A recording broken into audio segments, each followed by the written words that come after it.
Hey guys, and welcome back to my channel. I'm King Dino, and on this episode we are making the most amazing zucchini slice. That's right, zucchini slice. You're gonna love it. And I'm gonna put something in it that you would never normally think about putting in it, and if you do, well, you know how to cook a good zucchini slice. Okay, but before we get started, please go down below, like, subscribe, ring that bell, and tell everybody about us. Alright guys, so let's dive straight into this. Let's go see what ingredients you will need to make my zucchini slice.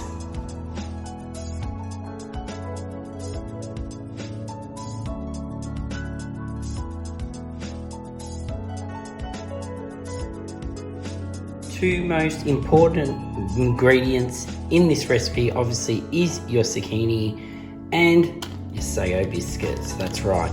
You'll see what I do with these. So we've got bacon, 1 cup of cheese grated, your zucchinis, your carrots, your onion, eggs. I'll be using 10 eggs today. Sometimes I use 12 depends on your consistency, and a little sprinkle of curry. All right, let's get all this happening.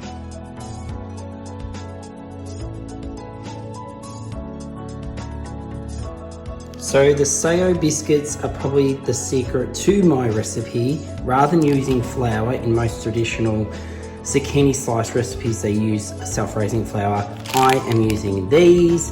All you need to do is open them up and crush the hell out of them. We're currently in our 3rd lockdown in Victoria, Australia. So this exercise next is probably going to be a good one to get that frustration out.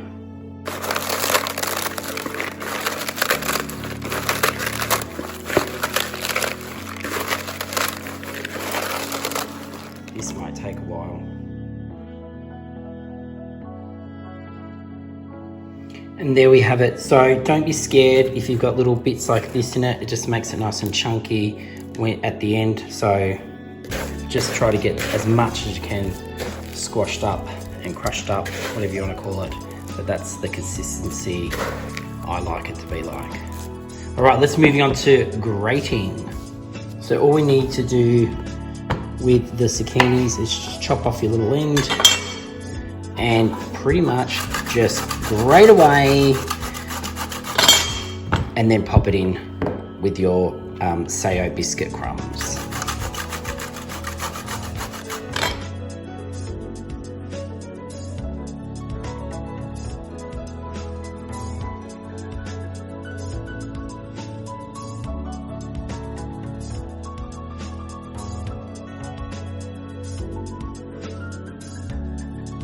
In goes the zucchini. When it comes to your carrots, you don't have to peel them. Just give them a good wash and then grate them and chuck them in. Just make sure you cut off the ends. You don't want that in your food.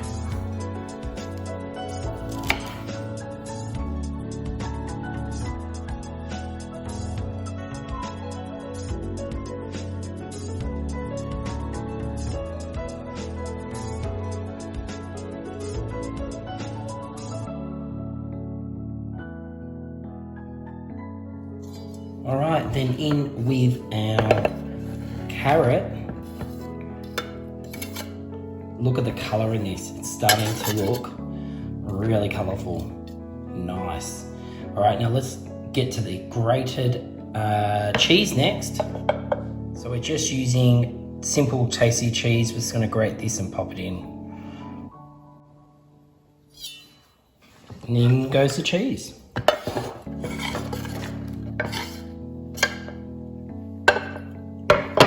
Time to cube our onion and into tiny little cubes. So let's do this. Now that is nicely fine cut onion. So let's pop it in. So I've got 4 bits of bacon, and what I'm going to do is I'm just going to cut this up. It's actually frozen because we normally freeze our bacon, so then it doesn't go to waste. And then I'm just cutting it into little squares like so.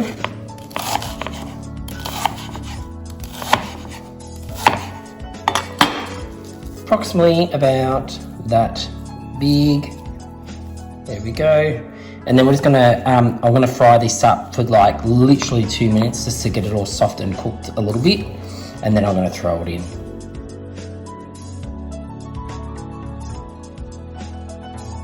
Check out that beautiful color, all those beautiful colors. It looks so good. So now I'm going in with the bacon. Just go straight in. So it's not overly cooked, it's just cooked enough. Like that.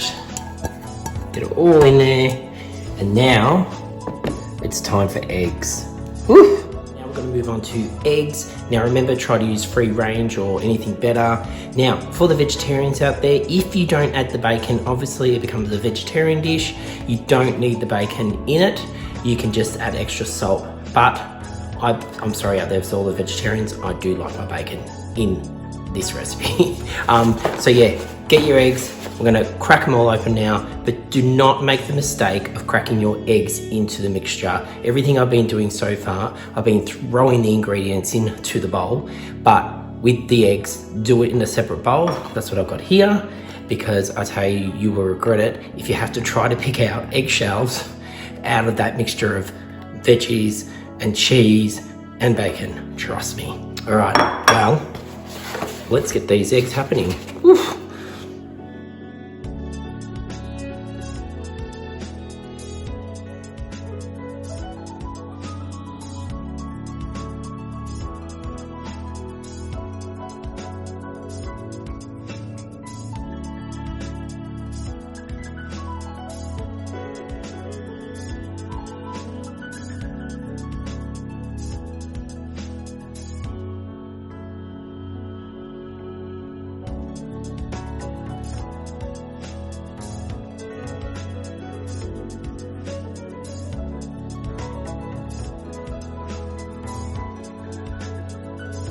So I've done 11 eggs. I've gone in the middle because I said you could use up to between 10 and 12.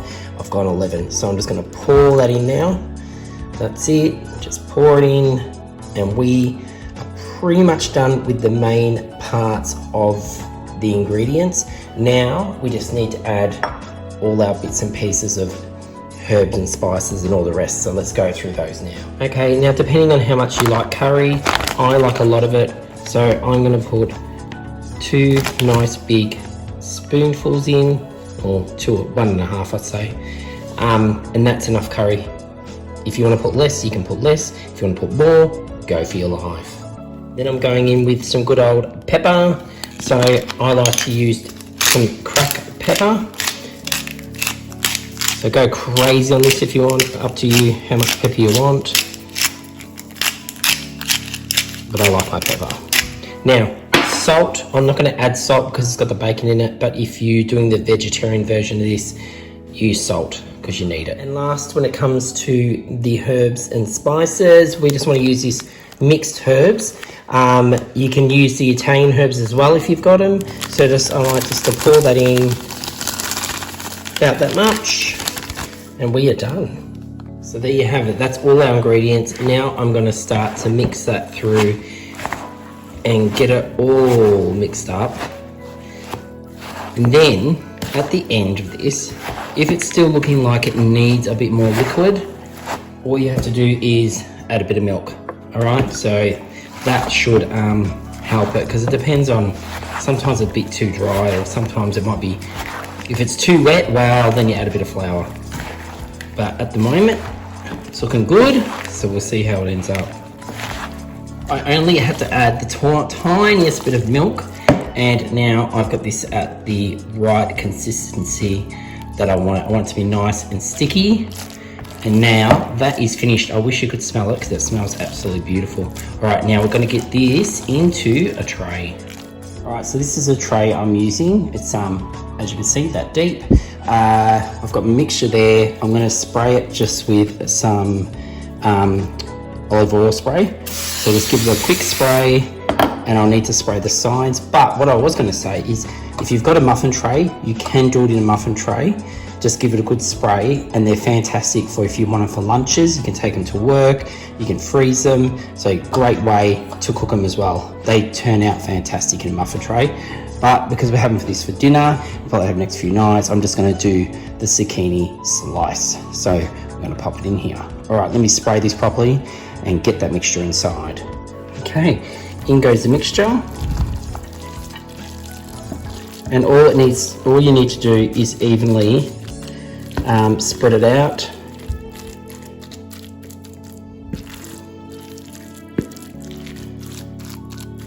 I'm using this spoon here, but maybe you could even use a fork if you want to. It can be a little bit rough on top because that just makes it nice and crispy.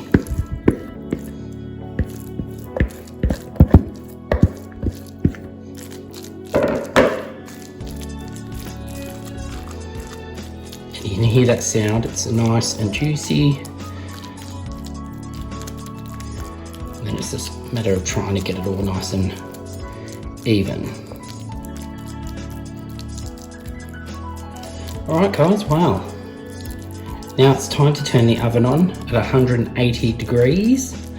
We'll pop that in and that